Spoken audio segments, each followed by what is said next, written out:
Bonsoir Charles. Bonsoir. Bonsoir Nicolas Dupont-Aignan, président de Debout la France et candidat à l'élection présidentielle de 2027. Oui. Et sondé, hein, oui. Vous êtes à combien dans le sondage 3.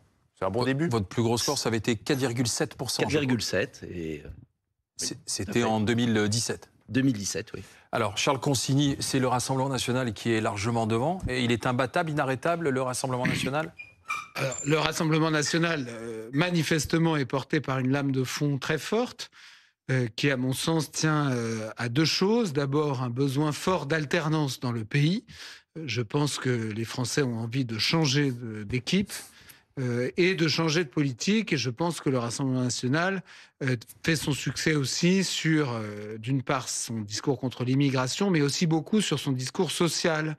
Et qu'en fait, il fait appel à un certain inconscient français qui, somme toute, a envie qu'on lui maintienne l'État-providence. Je pense qu'il y a ça qui est très fort, qui est imprimé par Marine Le Pen. Là où j'y vois une limite, c'est que quand même, M. Bardella a sans doute des qualités politique et médiatique, indéniable. Mais je crains qu'il soit quand même un tout petit peu jeune pour diriger la France. Je pense qu'Emmanuel Macron était déjà un chouïa jeune pour faire 2 mandats. Et donc, je ne suis pas sûr que si c'est Bardella le candidat, le RN gagne à la fin. Mais je pense qu'il y a dans le pays un fort besoin d'alternance. Et donc, on a ce soir sur ce plateau une des figures qui représente aussi cette alternance. Inarrêtable, le Rassemblement national ? En fait, je crois que... Moi, je me méfie beaucoup des sondages, parce que vous les avez connus aussi. Je pense qu'il y a une volonté d'alternance et que ce sera un patriote. Quand je dis un patriote, c'est quelqu'un qui veut l'indépendance de la nation, qui sera à l'Élysée en 2027, j'en suis convaincu. Maintenant, oui. Attention les sondages, parce qu'on les a connus. Delors et Balladur devaient être élus, ça a été Chirac. On est 2 ans avant. Juppé, Fillon devaient être élus, ça a été Macron. Et je crois qu'il y a une vague. D'ailleurs, ce qui est intéressant, c'est que tous ceux qui ont touché Macron, si je puis dire, approché Macron, servi Macron, sont en chute libre. Édouard Philippe, notamment. Édouard Philippe, mais c'est normal. Qui était pourtant l'un des favoris. Mais qui reste qualifié pour le second tour. Oui, enfin, c'est très... Oui. Bon. C'est le seul. Donc, moi, je pense qu'il y aura une alternance. La vraie question qui se pose, et je vais être honnête, j'ai été l'un des premiers au second tour, en 2017, à soutenir Marine Le Pen. Et j'ai connu de près. Et je ne cesse de leur répéter, sans succès jusqu'à maintenant, qu'on ne gagne jamais seul et que le problème du RN, c'est pas de faire 34 au premier tour, c'est de faire 50,01 au second.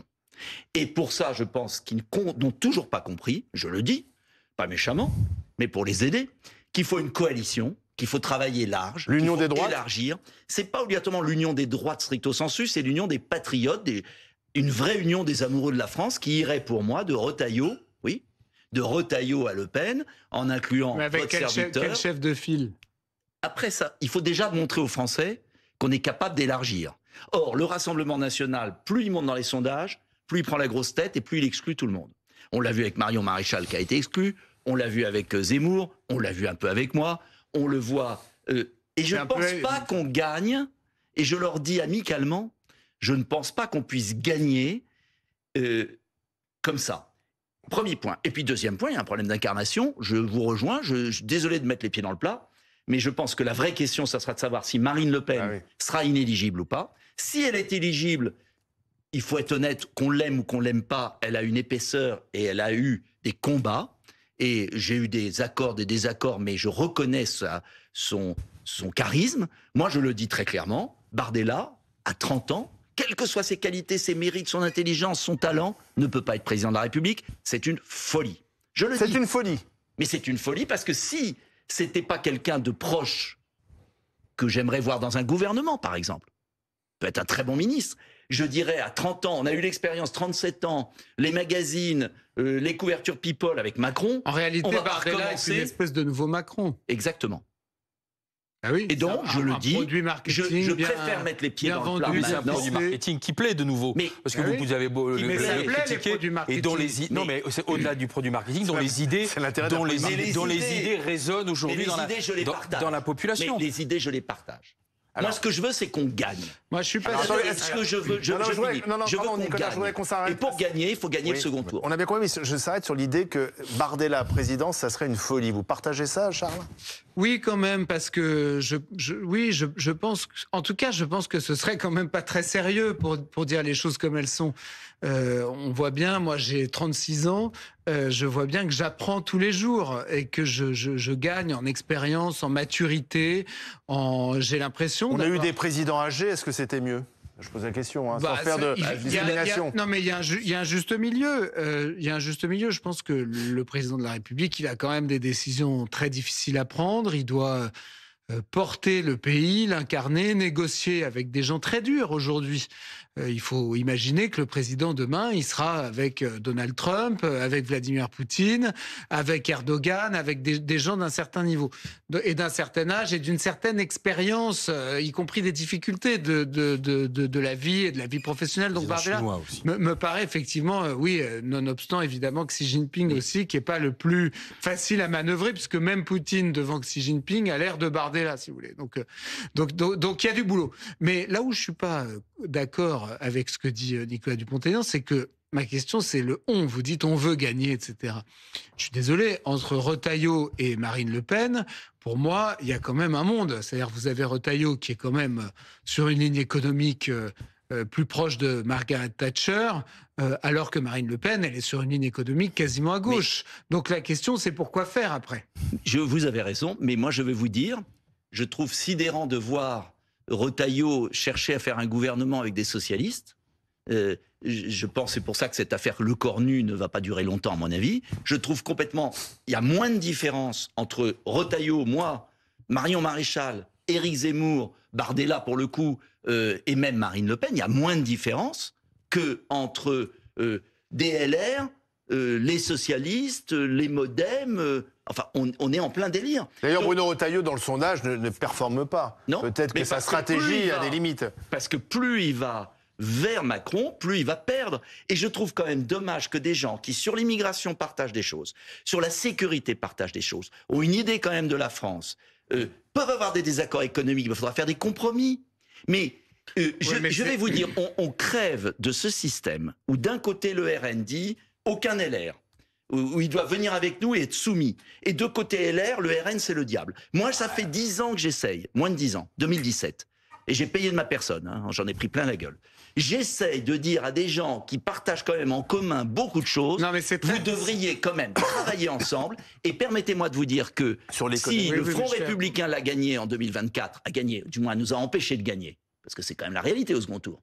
C'est pourquoi ? C'est parce qu'il a été beaucoup plus habile à mettre ensemble des gens peut-être très différents, mais qui ont convaincu les électeurs de ne pas voter pour nous. C'est très intéressant. Donc je pense qu'il faut tirer les leçons des échecs. Alors, est-ce qu'il faut empêcher à tout prix le RN de gagner en 2027 ? Alors, la question, c'est la question du Front républicain. Je pense que c'est la question centrale sur laquelle insiste Nicolas Dupont-Aignan. Moi, ce que je vous dis, des gens qui peuvent travailler ensemble, etc. Le RN a plutôt montré ces derniers mois qu'on ne pouvait pas travailler avec lui.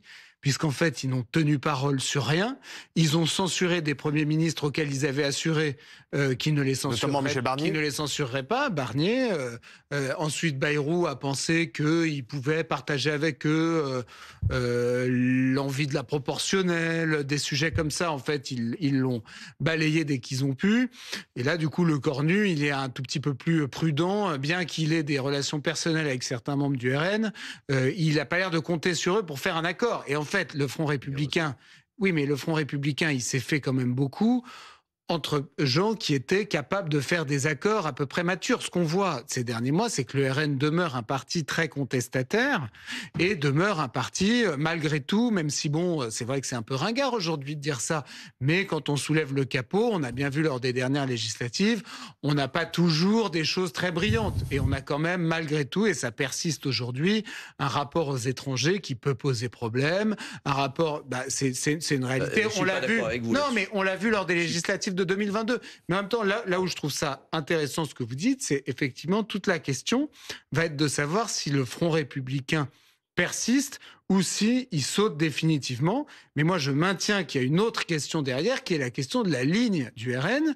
Et je maintiens que, par exemple, entre Éric Zemmour et eux, pareil, il y a un monde. Quand vous écoutez le discours d'Éric Zemmour sur l'économie, il est beaucoup plus proche d'Emmanuel Macron que de Marine Le Pen. Donc derrière ça, il y a quand même un peu la droite et la gauche. Excusez-moi, bien évidemment, mais moi je vous dis que le pays est en train de faire naufrage sur tous les plans et qu'on a une responsabilité historique, que ce soit le RN, que ce soit Zemmour, que ce soit Marion Maréchal, que ce soit moi-même, que ce soit la branche LR qui, sur l'identité, sur la nation, est plus proche de nous que des socialistes. Il y a une responsabilité inouïe de dire aux Français, on est prêt à se rassembler intelligemment. Ça ne veut pas dire qu'on abandonne. Moi, je suis plus souverainiste. Moi, je défends une ligne vis-à-vis de l'Union européenne beaucoup plus dure même que le RN. C'est marrant parce que vous dites ça, excusez-moi, mais vous ne le dites pas pour en ce moment l'Assemblée.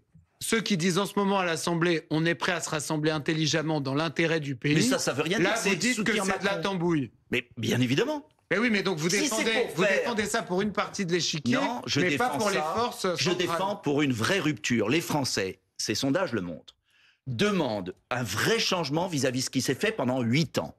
Pourquoi je conteste même le fait que le RN ne vote pas la censure? C'est parce que je ne vois pas en quoi de prolonger artificiellement quelque chose qui a échoué depuis 8 ans va arranger les choses. En revanche, je dis que tous ceux qui ont conscience que le pays est en train de crever sur pied, qu'il faut changer de politique, doivent intelligemment travailler ensemble. C'est quand même pas difficile. D'accord, mais le sondage montre aussi autre chose. Avec la perte de vitesse du bloc central, la gauche, qui n'est pourtant pas très haute, pourrait se qualifier pour le deuxième tour. Et je pense notamment à Raphaël Glucksmann, qui, on regarde les marges d'erreur, il pourrait être au deuxième tour. Glucksmann, face à Le Pen ou Bardella, le Front républicain marchera. C'est pourquoi... C'est pas sûr. C'est pourquoi j'insiste... Avec Glucksmann, il ne marchera pas. C'est pourquoi j'insiste que la France a une gauche forte, c'est une constante, et c'est pourquoi je suis convaincu qu'il ne faut pas que le RN croie que parce qu'il a 33% à un sondage, qu'il peut laisser tomber tout le monde, qu'il peut avoir la grosse tête. Je pense qu'il faut rassembler, parce que si la France en 2027 retombe dans un socialisme macroniste, c'est la mort du pays. Et moi, je défends mes convictions, et c'est normal. Et je pense que chacun doit faire sa part de l'effort. Et je regrette que des bons sondages permettent de faire croire aux uns et aux autres que tout va marcher. C'est le sondage du jour. Il y a un effort à faire sur la coalition et sur le projet. Je comprends. Votre stratégie, en réalité, elle se tient. Et j'ai pas changé. Non, pas du tout, mais elle s'entend. Simplement, moi, je pense deux choses. Un, que si Glucksmann accède au second tour dans le sondage, c'est quand même parce que la droite et le centre, ils vont en ordre dispersé. C'est pas le cas, mais il n'est pas loin. Il n'est pas loin. Non, mais ils y vont en ordre dispersé. Je veux dire, l'UMP, à l'époque, avait été créé pour rassembler droite et centre, etc. Donc je pense quand même qu'il y aura un seul candidat pour cette famille-là, si les uns et les autres prennent leurs responsabilités, premièrement. Et deuxièmement, moi, je crois que tout n'est pas forcément affaire de tactique et de rassemblement de blocs qui seraient immuables. Je pense que la politique, c'est aussi une affaire d'idées. Et je pense qu'on n'est pas encore rentré dans la séquence où les uns et les autres vont expliquer ce qu'ils veulent faire en France. Et quand ils vont le faire, pardon, mais je pense que votre rassemblement, il ne sera pas possible parce que les uns et les autres seront trop différents. Et on assistera à des propositions de modèles de société. Et à ce moment-là, des candidats vont se dégager. Donc vous aurez l'occasion de venir en débattre de nouveau. Le modèle actuellement de M. Lecornu, Macron, qui a mis la France à terre, mais là, évidemment, et le modèle. Là, on est en soins palliatifs. Déjà, il faut connaître le modèle Lecornu. On connaît palliatifs. Et j'espère qu'un jour, on parlera du fond. Merci Nicolas Dupont-Aignan, merci Charles Consigny.